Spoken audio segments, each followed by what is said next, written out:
Coming up, the long-awaited verdict of the Derek Chauvin trial. And a supermarket shooting that left one dead. All that and more today, Wednesday, April 21st.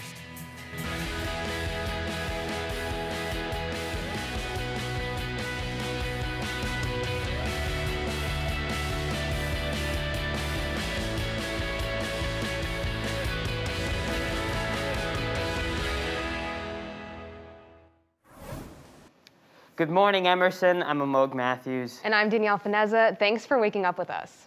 So we have an exciting season finale of Good Morning Emerson coming your way, but this morning we have some breaking news from yesterday. We've been following the trial of Derek Chauvin, and this past Monday, the trial entered its 7th week. We finally received a verdict yesterday. Derek Chauvin, the man that spurred some of the largest civil rights protests in a decade, was found guilty of second-degree murder, third-degree murder, and second-degree manslaughter. Yesterday, the jury deliberated for over 10 hours before pronouncing Mr. Chauvin on the 3 charges. The verdict can send the former Minneapolis officer to prison for decades. President Biden seems pleased with the verdict, but called it a rare step. Philonise Floyd, Mr. Floyd's younger brother, said, quote, "We are able to finally breathe again." Derek Chauvin was free on bail, but was ordered into custody by Judge Peter A. Cahill. The case was handled by Keith Ellison, the first black man to hold the office of Attorney General in Minnesota. The judge will sentence Mr. Chauvin in 8 weeks. Our politics correspondent, Madison Goldberg, will have more on the Biden administration's reaction to the verdict. Investigators are looking for a person of interest in West Hempstead, New York, who they believe shot 3 people. The shooting took place on the upper level of a Stop and Shop grocery store where, there were a couple hundred people in the store. It is unclear if the person involved in the shooting is or was an employee. Authorities believe a man named Gabriel DeWitt Wilson is the shooter. Wilson left the scene carrying a handgun, and he was last seen heading west on a nearby turnpike. The shooting killed a 49-year-old store employee and injured 2 others. Fortunately, the 2 were taken to a hospital and are cooperating with law enforcement. Authorities say they do not know a motive for the shooting at this time. A jury is being chosen for the case of a former Massachusetts mayor. This fraud and bribery case is against J.C.L. Correa, who was elected 6 years ago in Fall River. He allegedly defrauded investors for an app he created using the money for hotels, designer clothes, and dating services.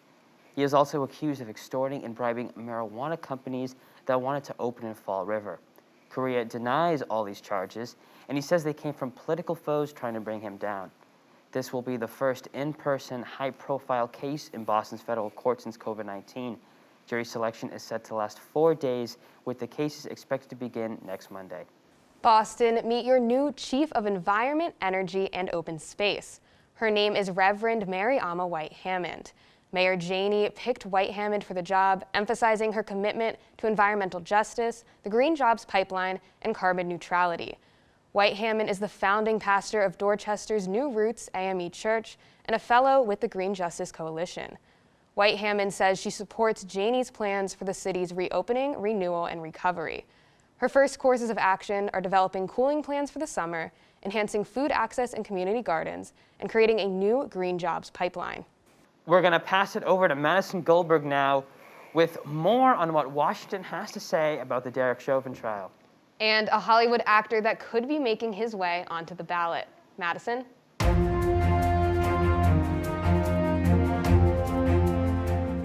Thanks, you two. President Joe Biden and Vice President Kamala Harris spoke on Tuesday night following the conviction of former police officer Derek Chauvin for the murder of George Floyd. They spoke on the victory, but emphasized that the justice system still has work to do. Vice President Harris said, quote, "A measure of justice isn't the same as equal justice. This verdict brings us a step closer, and the fact is, we still have work to do.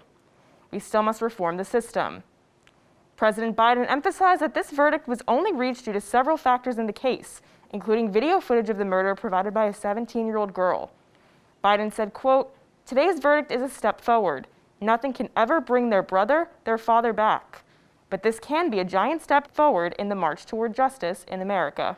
And Academy Award-winning actor and Texas native Matthew McConaughey is now thinking of entering politics in his home state. McConaughey has expressed interest in running for governor of Texas. In a poll released Sunday by the Dallas Morning News and the University of Texas at Tyler, McConaughey is ahead of incumbent GOP candidate Greg Abbott, with 45% of Texans' support to Abbott's 35%. While Democrats only broke 66% to 8% for McConaughey, 25% of Democratic primary voters expressed their desire for a progressive candidate over a centrist. This could become a challenge given that the actor has criticized both parties. Jason Stanford, former campaign manager of 2006 Democratic gubernatorial candidate Chris Bell, said, quote, "If you ID as a Democrat or a Republican, you're going to get different answers about him in the polls. He's fun, but once you put him in a political context, things will change." And Walter F. Mondale, former vice president to President Jimmy Carter and Democratic senator, has died at 93. He passed at his home in Minneapolis, and the cause of death has not been announced. Born in 1928 in Silen, Minnesota, he went on to attend Macalester College in St. Paul, where he met his political mentor. Mondale's role in national politics began in 1964 when he was elected to the Minnesota State Senate, after his mentor Hubert H. Humphrey gave up his seat to become Lyndon B. Johnson's vice president.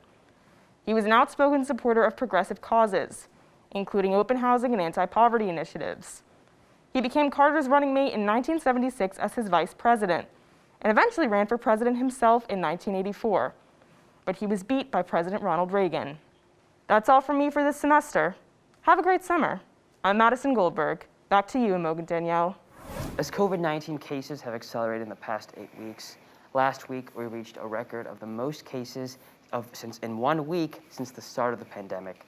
More than 5.2 million cases were recorded last week. Death tolls are also rising. The pandemic has now claimed over 3 million lives.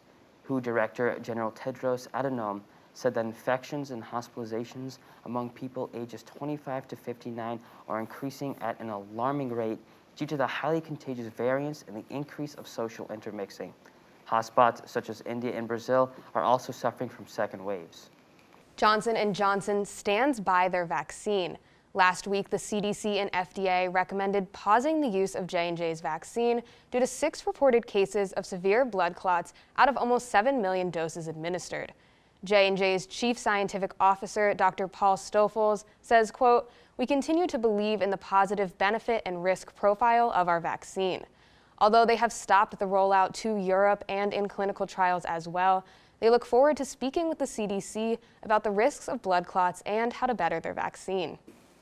And speaking of vaccines, Monday marked a major milestone in the vaccination process here in the U.S. Our Boston News reporter Daniela Lobo Rivera has the story. I was thinking I was going to have to wait a lot longer, just because, hope's morale was kind of low, I guess, in terms of the pandemic. Every Massachusetts resident is now qualified to receive the COVID-19 vaccine. In the final phase of the state's vaccination plan, 1.7 million people will be able to book their appointments. I'm supposed to get vaccinated on Tuesday, which I'm really excited about. Nick Roca, a student from Stowe, Massachusetts, says this is an exciting step for residents. The fact that we're on just general public at this point is really exciting. Massachusetts has vaccinated 2 million people, marking a huge pillar in vaccination efforts. The timeline has met the state and national goal. Just living through this time has been wild, I would say. Jacqueline Galvin, a student from Whitman, Massachusetts, believes that even though Governor Baker had a good handlement of the pandemic, the vaccine rollout was his biggest struggle. If I were to give him a rating out of 10, I would say a solid 8, just because of how well I feel like it was handled prior to the vaccine rollout. Galvin also believes this is a big step towards a more normal time, but it's still far away. Yes, it is a step towards normalcy, but I don't know when we'll fully get back to what life was like pre-pandemic, or if we'll ever get back to that. Still, hope remains high. Really happy, really excited that, we're finally seeing the light at the end of the tunnel here. From Boston, Daniela Lobo Rivera. Good morning, Emerson.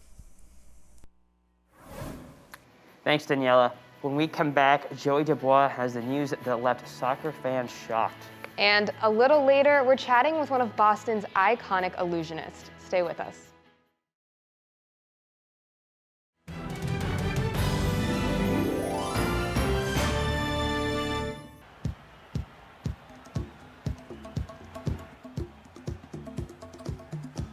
All right, come back in 10 seconds. Ready, camera 1. Camera 1, you wide shot of the entire thing, and in 3, 2, 1, take it. Talent cue. Welcome back to Emerson College. Emerson Camera trails 4, get a shot of the players coming across the court. 10 seconds left. Emerson trails by 1 point. As Camera 2 close upon the person shooting. Thanks, Joe. With 10 seconds left, Emerson is hoping to pull away and score this Camera 1 gonna close the follow them over. Emerson trails WBI 10 points. 10 seconds left. Emerson trails by 1 point as the team finishes their timeout. Camera 1 close upon number 33. Thanks, Joe. With 10 seconds left, Emerson is hoping to pull away. Follow the ball, follow the ball.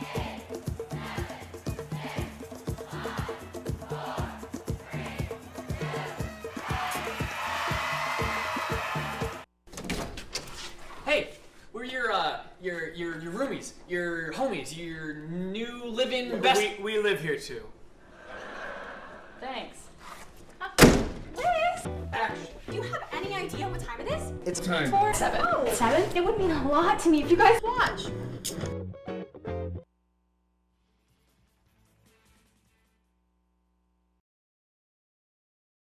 Welcome back to Good Morning Emerson. We're kicking things right over to Joey Dubois. Joey, what's happening with sports this week?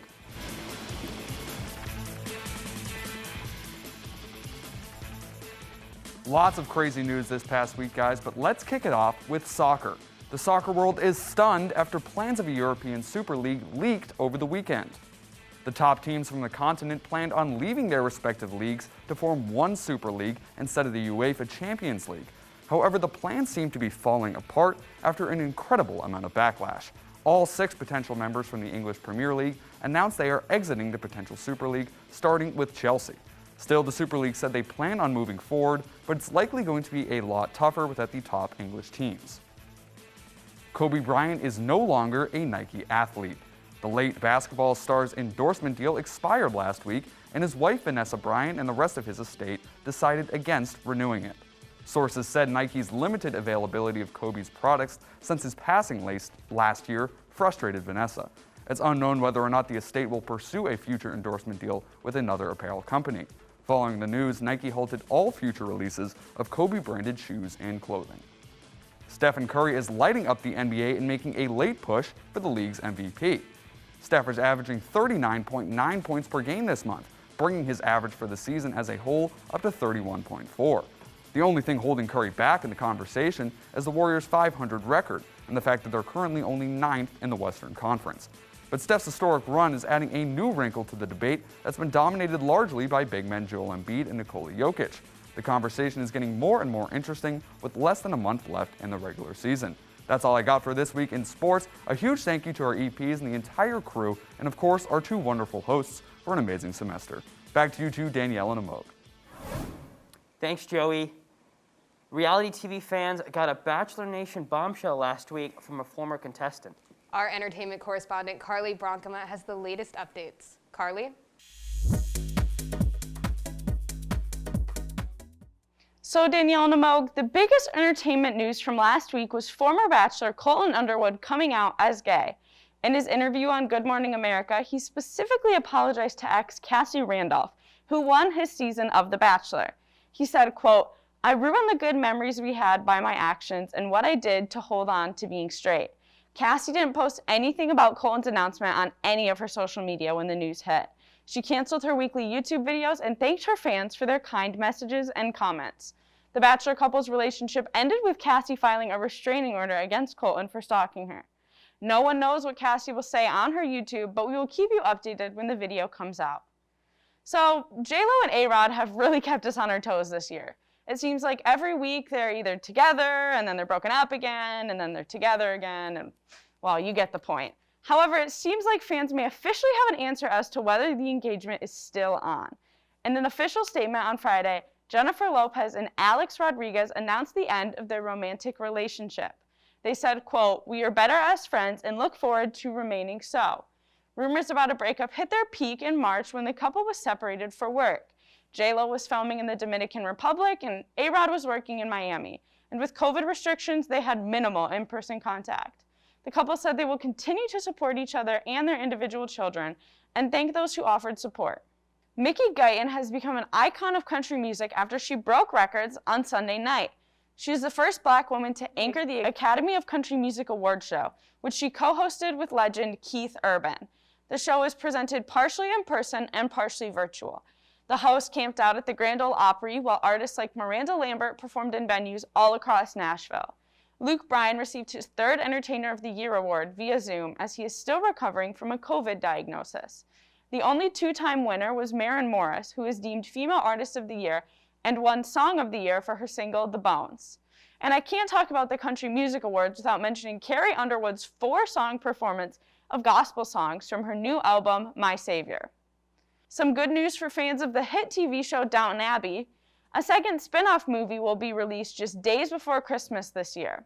All of the original cast members will be in the film with a few extra additions. The movie began production last week, and the script was once again written by Downton Abbey creator Julian Fellows. Gareth Neame, one of the producers of the film, said the movie is the perfect conclusion to 2021. After a very challenging year with so many of us separated from family and friends, it is a huge comfort to think that better times are ahead and that next Christmas we will be reunited with the much beloved characters of Downton Abbey. That's all I have for you for this week and for the rest of the semester. Thanks for tuning in with me. Back to you guys at the desk. So, Danielle, I've actually been on a little bit of a music kick recently. Really? Recently, Taylor Swift released, I think, an album. Yeah, she released her re-recordings, but Yeah. surprising that that's what you're listening to. Yeah, I don't usually listen to Taylor Swift, but, you know, I have Hey Stephen. It's a pretty good song? good. It's a good pretty song? good. And White Horse. Oh, so you're really listening. I'm like into it now, yeah. Well, our What's Trending correspondent Adelaide Willard is here to tell us a little bit more about Taylor's re-recordings. Taylor Swift's re-recorded Fearless album is finally here, and it's taking Swifties like me down memory lane. But this album represents more than just nostalgia for fans. It's an important step in Taylor Swift's attempt to gain control of her music. In 2019, Taylor's master recordings were acquired by Scooter Braun, meaning anytime her music was licensed or streamed, Braun and his company would profit from it, a move that she described as her, quote, worst-case scenario. Taylor Swift is fighting back by re-recording and releasing her first 6 albums. What Taylor would get from re-recording is ownership of the new masters that she creates. She would get the opportunity also then to license those and essentially make the Big Machine versions obsolete. Though Fearless is her second album, it is the first of her Big Machine releases that she's re-recorded. The original 2008 album had earned Taylor Swift her first Grammy Award for Album of the Year and is her top-selling album to date. The 2021 version includes 6 brand new songs from the vault that have never been released before now, but beyond that, the album is almost an exact replica of the Grammy-winning album. So she's getting a little bit of revenge. She's getting a new revenue stream. She's getting control over her legacy that she didn't have previously. By reclaiming her masters and drawing attention to the issues surrounding it, she has made a statement about the importance of artists owning their work and refusing to let others capitalize on their creativity. All this goes to show that Taylor Swift truly is fearless. For Good Morning Emerson, I'm Adelaide Willard. Back to you. Thanks, Adelaide. We are so excited to introduce our new magical guest this week. Virtually joining us, we have Boston-based magician Magic Zach. Thank you so much for coming on the show today, Zach. Absolutely. Thank you guys so much for having me. Of course. So, Magic Zach, I need to ask you this. How did you first get into magic? When were you called into it? And so actually when I was 6 years old, I saw a magician at a Christmas tree farm, of all places. Just a family tradition that my family and I had. And I remember, I think he was like pulling like a jumbo coin from behind a kid's ear. And I had never seen anything like it. I thought it was the greatest thing. And throughout the course of the show, slowly I was like, this is what I'm going to do when I grow up. Like some kids want to be, president, astronaut. It's like, I want to do magic. I want to be able to give kids the same feeling that I'm feeling right now. And later on, I was like, well, more so, I want to be able to give back to adults that feeling, which is something that we so easily forget when we're, caught up in the stress of everyday life. So kind of along the same lines, what are your goals and dreams moving forward with your magic? My dream ever since I was I think 10 years old, has been to, be able to make really, really cool magic, and then kind of get my name out there and make great products and effects, and, sell them to other magicians and see other magicians doing my material. And it was really exciting because this past November, actually, I just put my first product on the market with a friend of mine through a really big magic company, which is basically my childhood dream come true. Wow. So that was really exciting. Yeah. That's awesome. Thank you. Yeah, it's the business side of magic too. That's crazy. Didn't even realize. Yeah. Can you give us a little sneak peek of what you might do a little bit later on in the show? Yeah, I can. Sorry. No, you're good. a bit of a dry throat. Yeah, of course. It's good that we're not in person. Not quite yet. Those get stuck up. Yeah. So that's wow. it. Yeah. Wow. But yeah, man. So yeah, I like to do coin stuff. This coin is actually oh no, ooh, there we go. This coin actually relates back to the story I was telling earlier. I actually was sorry. It looks like things are picking up. This coin was actually given to me by the magician I saw when I was 6, which is cool. Oh, wow. Okay, really cool. Wow. Yeah. So I carry it around in that little jean pocket everywhere. Yeah. So yeah, but there's a sneak peek. Thank you so much for coming on the show today, Zach. Yeah, absolutely. Thank you both. I appreciate all your questions. It was a lot of fun. And I'm looking forward to showing you guys some magic. Awesome. We can't wait to see it. When we come back, you won't believe your eyes. Don't disappear.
Welcome back to Good Morning Emerson.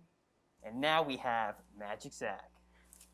What is up, everybody? I'm going to show you guys something using one of these. You can just pluck it out of thin air. I don't know if you guys know what that is. You seen one of these before? No. Oh, actually, sorry. It's a loaded question. You actually have seen one before. The problem with this one is it's just it's invisible, so you just need to give it a little bit of a squeeze like this, and you can make it visible. No. So you get a shark mark. And you have seen one of these before, right? Okay. Yeah. So the weird thing with the mark is you can take it, you just give it a little bit of a rub, and then it becomes invisible. You make it visible again just by a quick little squeeze, which is really weird. You can actually watch it as it goes behind the arm, becomes invisible, it becomes invisible again. It's pretty weird. And the way that works is actually, it's inside of the cap. There's actually something that makes the magic work. I don't know if you guys can see that in there. It's the coin.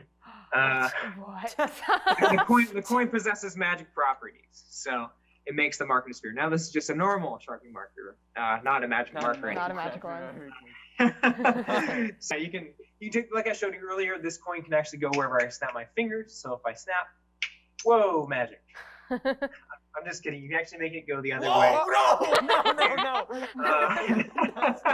He's like, no, that did not just happen. Which is really strange. But I don't know if you guys know what kind of coin this is. This is an Eisenhower dollar coin. Okay. They're still I've seen in. those. Well, I don't know. This is actually made of silver. They're in circulation still, but you don't really want to spend one of these. What you would probably rather spend is actually an actual dollar. That's a lot. You don't want to lose your dollar coin. So yeah. Anyways, and you can actually do something really interesting with a dollar bill that I can show you really quick. People these days are always talking about inflation. And by people these days, I mean everybody's been talking about inflation since I don't know, a while. It's always the topic. But sometimes you can actually see inflation happen before your very eyes, which is really strange. No way. Oh, it's $5. It's $5. Where did the $1 go, Danielle? But yeah, it's that's weird. But you have to be careful with your money though, because sometimes you're like, oh, I'm good, I've got cash, but it goes away before you even know it. And what if I could tell you guys I can make this $5 bill disappear from the palm of my hand without my hand going out of the frame? That'd be pretty. That'd be nuts, right? Yeah. Here, I'll show you. Let me give it a good crease. Watch. I'll close my hand around the 5, like so. And now, you see it, right? Up until the last second. So I'm going to turn my hand over, and I'll pan the camera down just so you can see. So the no thing funny is, business here. no, don't drop funny. it. But here's the thing. There has to be funny business because I've already told you what's going to happen, right? And magic is kind of like joke telling, and or telling you the finale of a show before it even happens, right? So it's kind of ruined now. And the problem with that is you're looking for what's going to happen, right? Yeah, that's what I'm doing. Yeah. You know that something sneaky has to happen. So you're looking for the moment when I do a sleight of hand move or something like that. So I have to distract you. And I'm going to use the modern day distraction. I'll actually use the distraction on the modern day distraction. Let me turn the light. Can you see the light? Yeah, we can. Yeah. Okay, that was the distraction. I can see the light. I have my feedback right here. That was the distraction to get you to look over here. Because while you were looking at the phone, you weren't looking at the bill, which is when it disappeared. And when I say it, guys, I don't just mean the bill. I also mean the phone. Oh my god.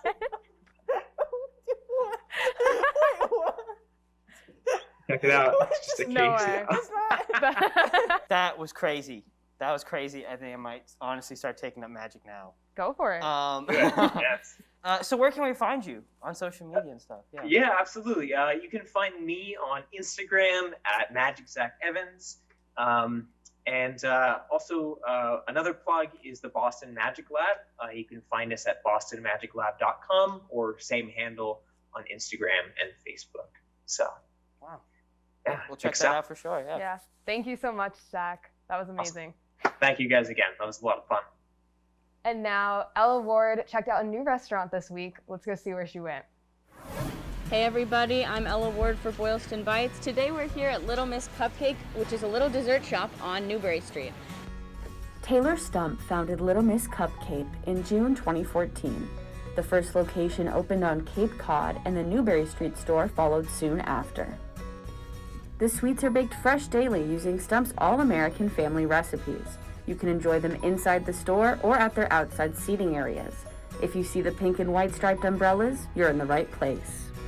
Today we got a few of their mini cupcakes to try at a bunch of different flavors. Up first we have the Bowie Buckeye, which is a chocolate cake filled with peanut butter buttercream, and peanut butter on top. You know what, I was expecting the peanut butter to be a little bit overwhelming because there's so much of it, but it really does balance out well with the cake.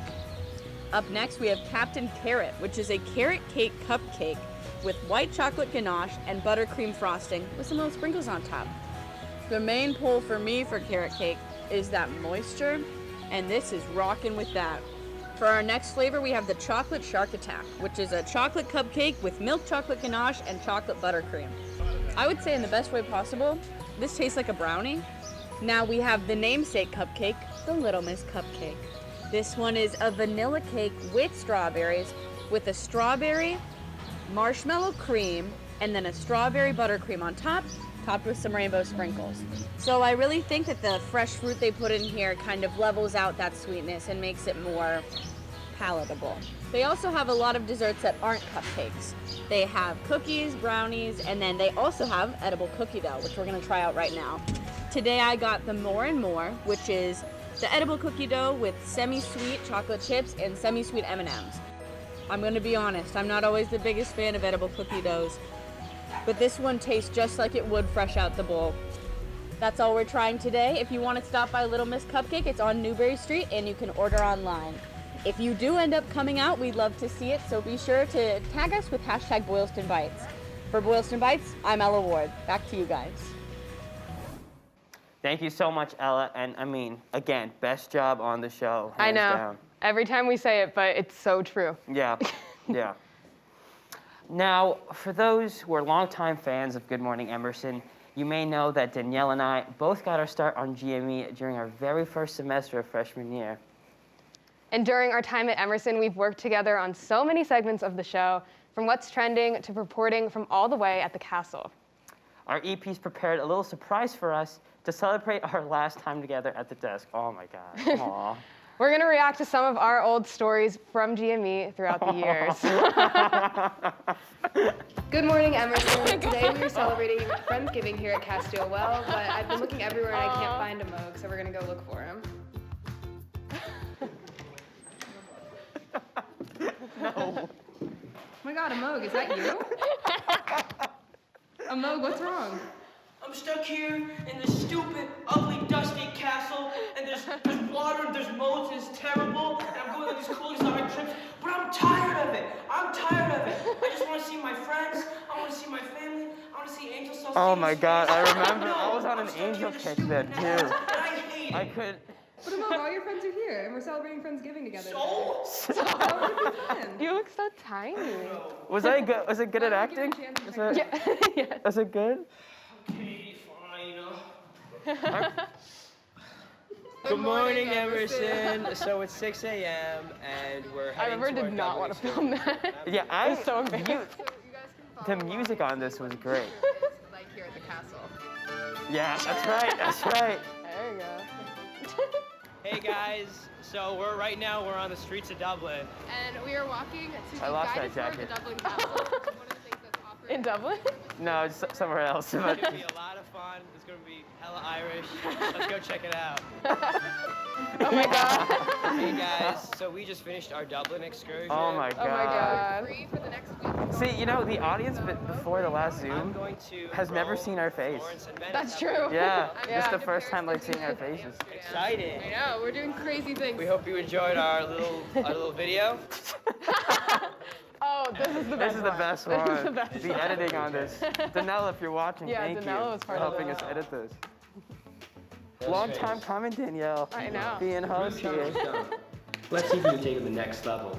The music on this. Own challenge training. It's just me. Danielle helped edit everything. Like, this is all Danielle's idea. No, this was your idea, and I was like, I don't know if I should let you do that. What up? That's right. In the P-row comment. I love that. I think like someone walked in too. Boom. Boom Challenge 2.0. For Good Morning Emerson, I'm a Mo Matthews. Well, that was amazing. Yeah. I hope you guys enjoyed. Oh my God! Thank you so much. Our thank you guys three so much for amazing doing EPs that. for making this happen for us. Well, we also have a surprise of our own. We wanted to take this time during the final show of our semester to congratulate the graduating seniors on our crew. They have all worked incredibly hard this semester, and GME wouldn't have been possible without them. First, Angel Salcido. He is our Heart of Boston correspondent and has hosted the show 3 times in the past. He is such an important part of the GME family. And next, we have Jawan Kim. He is our stage manager and has been working hard behind the camera all semester. Although, if you take notice, you do get a chance to see him walk on screen in the credits of every show. Next, John Raffaelli. John did all things audio on the show, which is not an easy job. And beyond that, he's been a great friend, and we're going to miss you, buddy. Johnny.